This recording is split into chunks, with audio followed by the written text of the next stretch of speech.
Am I the jerk if I move out of our apartment knowing my fiancé and his mom can't afford it without me? Posted by you/throwaway move away 129. Me, 29F, and my, maybe ex, fiancé, 27M, have been living together for about 1.5 years. My fiancé got his undergraduate degree, worked for a couple of years, and then decided to get an MBA, which is how he ended up in our city. We moved in together after he finished his MBA program. My fiancé is from the Midwest, and his mom has always wanted him to move back. When he told her he was staying here, she was heartbroken. I went to college and got my degree in a STEM field. After I graduated, I got a job with my current company and moved to the city where we currently live. It's a big international company with multiple locations in the US and abroad. I love my job, I like the company I work for, and the pay is pretty good. All in all, a pretty good deal. During COVID, my office shut down, and we all went remote. After COVID, they decided not to reopen this office, so I've been 100% work from home since early 2020. I currently make considerably more than him, mainly because I've been working for 7 years and I'm in tech. I had been living by myself in a 1-bedroom apartment and had my office set up in the living room since it was just me. When we moved in together, we decided to get a 2-bedroom apartment so I could use the extra room as an office. Because of this, I was paying 2/3 of the rent, and he paid 1/3. We split everything else 50-50. The problem started this past May. My fiancé's mom told him she wanted to move to our city to be closer to him. She asked if she could stay with us while she looked for a job and got settled. She's a teacher, so she figured she'd be able to get a teaching job pretty quickly. Because of that, I didn't really mind her staying with us, as I figured it would just be for a couple of months over the summer. Since I thought it would only be for a short time, I moved my office into a corner of our bedroom, and my fiancé bought a bed to put in the second bedroom. The problem is she never applied for any teaching positions and has been living with us for 6 months now. She and I have really been struggling with each other since she moved in. I can't make her understand that I work full-time. She constantly interrupts me while I'm working, which is bad enough, but she even interrupts when I'm on Teams calls. She always asks me to take her places because she doesn't like to drive in our city. She has pretty outdated views on gender roles and constantly gives me a hard time for not doing more around the house and for making my fiancé help with chores, do his own laundry, etc. The constant criticism and insults are really wearing me down. And I hate having my office shoved in a corner of the bedroom. Back in September, I told my fiancé that since it looks like his mom is going to stay a while, we should split the rent 3 ways. He told me she can't afford that since she has to conserve money until she gets a job. I told him I wasn't happy paying extra for a bedroom I can't use, so he finally agreed to a 50-50 split. I can afford to pay the extra, but I hate the idea of funding her lifestyle. Every time I complain about her or the situation, he says he agrees but doesn't know what to do because he can't kick out his mom.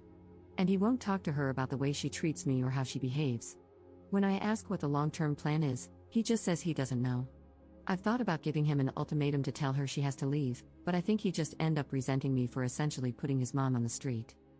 One of my girlfriends is losing her roommate at the end of February. Our lease renews on June 1st. I'm very strongly considering moving out of our current apartment and moving in with her.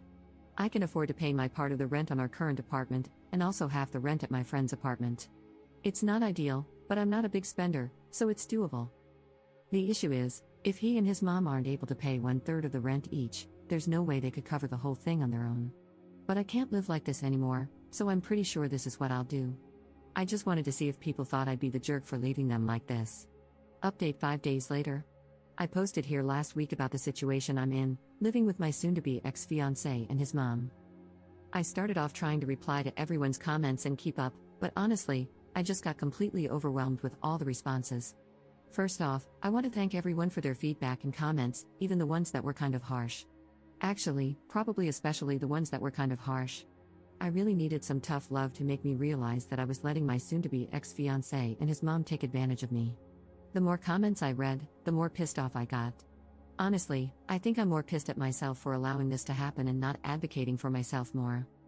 This past weekend, I got my soon-to-be ex-fiancé alone so we could talk, which was actually harder than it should have been because his mom always tries to tag along when we do anything. Going through all the comments everyone left and the PMs people sent really helped me decide how to approach this. It also brought up a lot of good questions I should have thought of myself. Back to the discussion with my ex, I wanted to give him one more chance to pick us over his mom, not because I thought he would, but because I just wanted to be able to tell myself I gave him the opportunity. I explained again how unhappy I am with the situation, how it's affecting my work because of her constant interruptions, and how uncomfortable and unhappy I am being forced to work out of a corner in our bedroom. I reminded him that until a few months ago, I was paying the majority of the rent, and since I make so much more than him, it's really my salary that keeps us all afloat. I also brought up, again, the way she treats me and talks to me. And he replied the same way he always has. He agrees it's not right how she acts and that it's really uncomfortable for all of us. WTF, I don't care if she's uncomfortable. Previously, I would have dropped it there.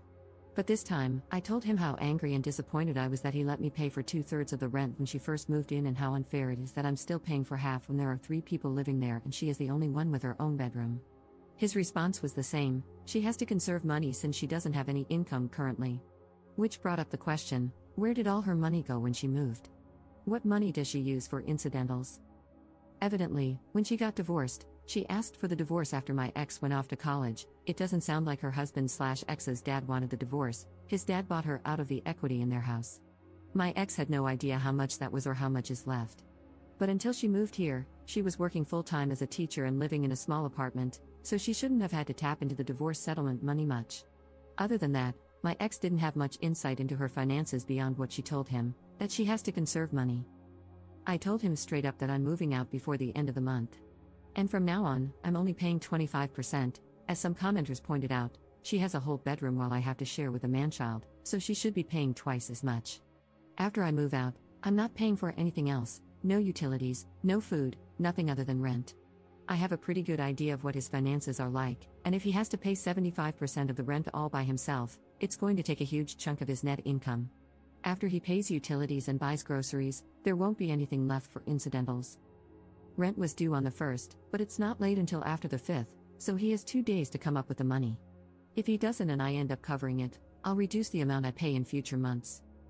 The only reason I'm going to keep paying any of the rent is that even after I move out, I'm still on the hook. I talked to the leasing office, and they explained that since my ex and I signed a single rental agreement together, i.e., one contract we both signed rather than 2 separate contracts, we are both responsible for the rent. They don't care who actually pays, as long as it gets paid.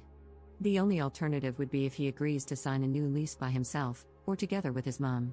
But in all likelihood, he wouldn't be able to pass the credit check on his own, so I'm kind of stuck. I don't think he'll do anything stupid, though, because he's going to need to find somewhere to live after this, and a collection on his credit report wouldn't be good. I also told him that I'm going to find someplace else to work during the day until I move so she can't bother me. My friend, whom I'm moving in with, said I could work at her place during the day since she and her current roommate have in-person 9 to 5s. I took her up on that for now. After living with his mom, I'm not about to overstay my welcome, so I'm going to find some other options to rotate through. Someone suggested checking out the public library, or if it comes to it, I'll get a membership at one of those WeWork type places. Just in case, I brought my important papers, files, and valuables, and my friend is storing them for me until I move in. He really didn't take it well. The surprising thing to me is that he was actually shocked by everything. He seemed genuinely surprised that I wasn't prioritizing his mom. I really got the feeling that he sincerely believed I wanted to take care of her as much as him. He kept saying stuff like, "What about my mom? What am I going to tell her? That's just how she is, but we still need to help her," etc. He asked about our relationship and the engagement. I told him that after I move out, I need some space from him. In a few months, once we've both had time and space to process what happened, if we both agree, we can talk about the relationship. But he'd have to prove that he's going to have my back going forward and will set boundaries with his mom. I told him that just to avoid more drama, but I don't see a future where we're together. I told him he needs to tell his mom because she's not my responsibility or problem, and she'll know something's up when I start moving my stuff out. He hasn't told her what's going on yet, but this weekend, I'm going to start moving things, so he doesn't have much time. My friend's current roommate starts a new job in another state on the 3rd, so realistically, I can probably move in 2 to 3 weeks, depending on when she actually leaves. I don't expect him to do anything bad, other than sulk and complain, but if he does do something stupid or doesn't pay his part of the rent, the ace up my sleeve is that I'll tell the leasing office his mom moved in, which is prohibited in the lease. Honestly, getting evicted would solve a lot of my problems right now, so it's a pretty valid threat, I think. Now that I've mentally and emotionally separated myself from him and his mom, I'm actually looking forward to her reaction when he tells her what's going on. If it gets too ugly, I'll find a cheap Airbnb or hotel or something. I've had some friends, including the one I'm moving in with, offer to let me couch surf for a few weeks, but I just can't do that to someone else. So, that's it. I'm leaving, and I really don't care how that affects them. Relevant comments. Commenter. The thing about him sincerely believing you wanted to take care of mom is pretty standard when someone has an enmeshed relationship with their parent. When you think of a romantic partnership, you think of two people working together to build a life for themselves. When the enmeshed person thinks of a partnership, he thinks of having someone with whom to share the burden of his enmeshed relationship. And the truly sad thing is that he probably cannot perceive how skewed his perspective is. His normal meter didn't break, it never worked in the first place. It's sitting in the back of a closet, buried under a bunch of old coats. Ops response. I mean, that explains a lot. But honestly, that is just so effing sad. That's essentially saying he's broken but doesn't even know he's broken.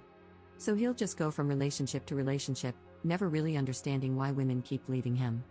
Absent his mom, he's really a great guy, but nobody will ever want to stay with him if his mom is always going to come first. Commenter 2. You already let her stay well past the agreed upon time, and they should be grateful for that instead of being mad that you're finally putting your foot down. Did they honestly have no other plan? Was this supposed to continue indefinitely? They're about to get a rude awakening, but it's no less than they deserve. Ops response. That is a great question. I have no idea what the long-term plan was. Every time I brought it up with my ex, he would say things like, we'll have to make sure she applies for next school year, but he would never talk to her to tell her that. Plus, even if she does get a job for next school year, that isn't until September. And realistically, it would be another month before she starts getting a paycheck. There is no way I'd stay in this situation for another 8 months, I would end up in prison. Commenter 3. To clarify, she has enough money from the divorce settlement for her own personal expenses but won't even pay her share of the rent? Ops response. That is exactly how I interpreted what he said. I don't know what her grand plan was. She's in her mid to late 50s, I think. So if she was planning to mooch off me and her son until she could officially retire, it would be another 5 to 10 years. I don't know how she expected that to happen.